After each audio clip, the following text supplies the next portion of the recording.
Welcome sa Dries TV. Kung interesado ka sa ganitong news, huwag kalimutang isubscribe ang ating YouTube channel. Maraming salamat! Welcome back again sa ating YouTube channel mga kakimpaw, and sa update natin ito ang pag-uusapan natin ay tungkol sa mga importanteng ganap kina Kim and syempre kay Paolo Avellino.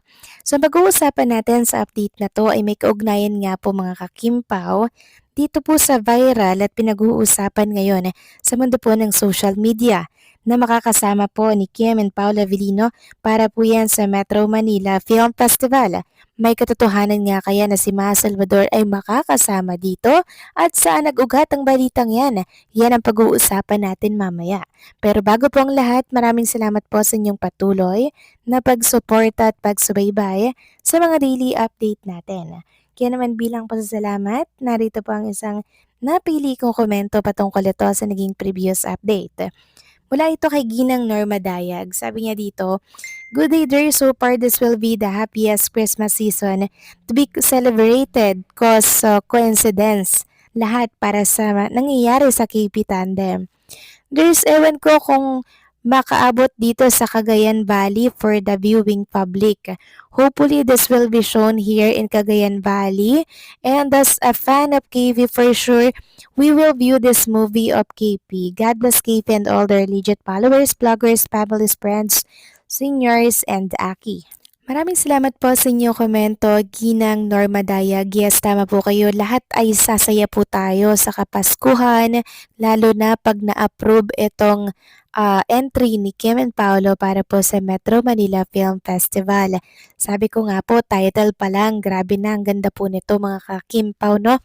Kasi dun pa lang sa title na yon, sabi ko nga po sa inyo, kapupulutan natin ito ng aral, realization, lalo na ito may kaugnayan po sa pamilya na kung saan ay tatalakayin po yung mga pagsubok, yung mga problema na talaga namang kailangan pong ma-overcome without separation, di ba mga kakimpaw? Yun talaga yung goal ng movie ni Kim and ni Paula Avellino.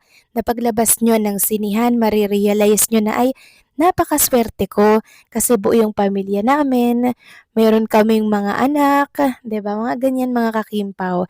Sobrang ganda po nito at talagang tatatak ito sa puso at sa isip ng mga manonood or manunood ng movie ni Kim and Paolo by December 25, 2026.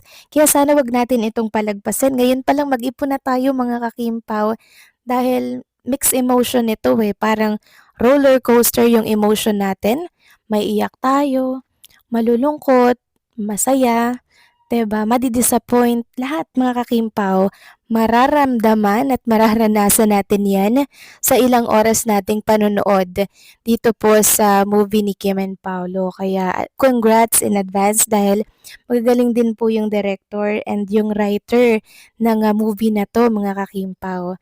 Kaya ngayon pa lang congratulations kay Kim and kay Paolo.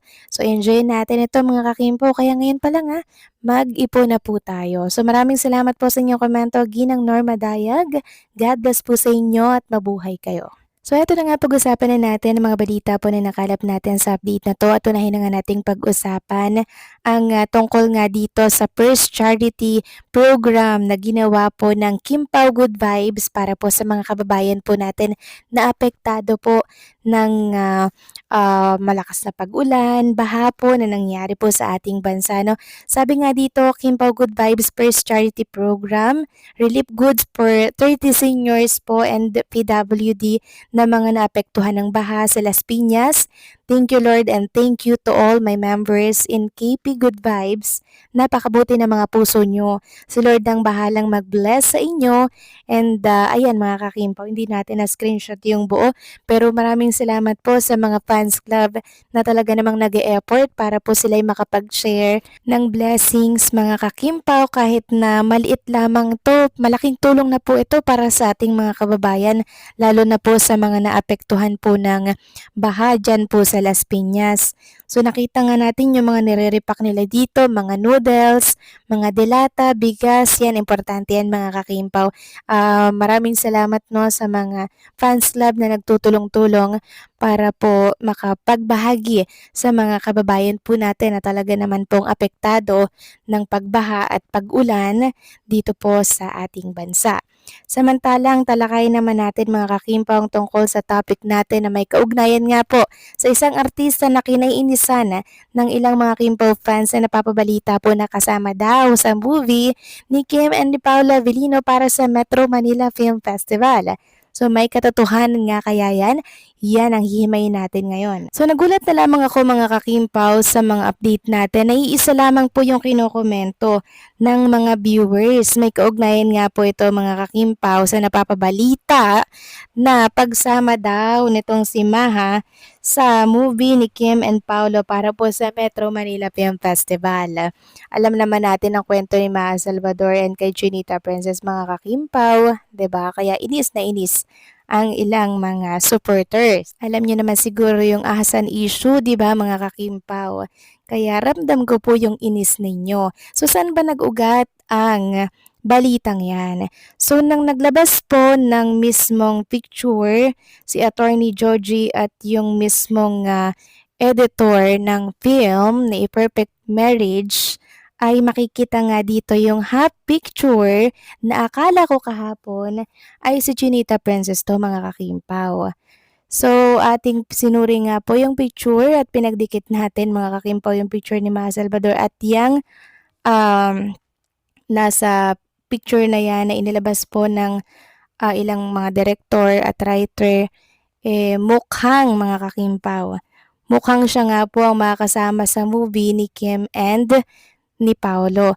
Yes, nakaka-disappoint, ramdam ko po at nababasa ko rin yung mga komento po ninyo dito sa aking mga comment section. Sabi nga po ng isa dito, there's pero may issue kasama si Maha Salvador sa MMFF movie ni Kim at Paolo. May lumabas na picture teaser na mukha ni Maha Salvador, alam ng lahat ang issue ng katraydoran ni MJ kay Kim na hanggang ngayon galit ang mga fans ni Kim kay Maha. Actually mga kakimpaw, hindi pa man po confirm pero napakalino na po sa teaser ng picture, 'di ba? So wala tayong magagawa dito. Isipin nyo na lang mga kakimpaw na sila po ay mga artista at nakita naman natin, 'di ba, na mukhang okay na naman po si Kim and si Maha. Tsaka matagal na pong issue yun mga kakimpaw. At mukhang nakalimutan na rin yun ni Chinita Princess, 'di ba mga kakimpaw? Very matured enough na si Chinita Princess para sa mga ganyang bagay-bagay.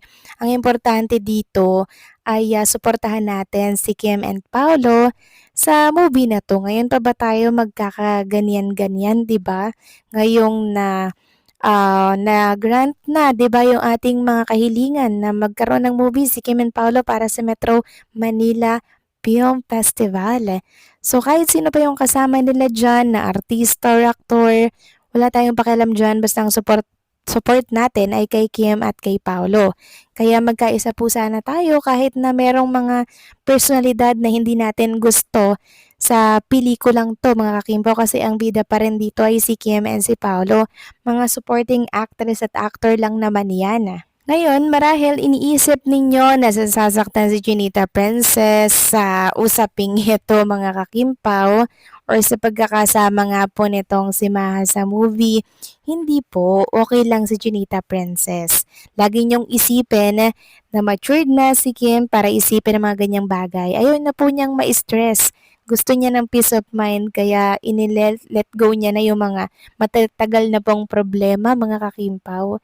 Kasi ang tagal-tagal na po nun, hayaan na po natin yung issue na yan. Ang importante dito ay masaya tayo sa Kapaskuhan kahit medyo may masakit sa mata. Deadman na lang natin yan, okay? So kayo ba mga kakimpaw, anong masasabi ninyo dito? Nakasama si Ma sa movie? Please comment down below.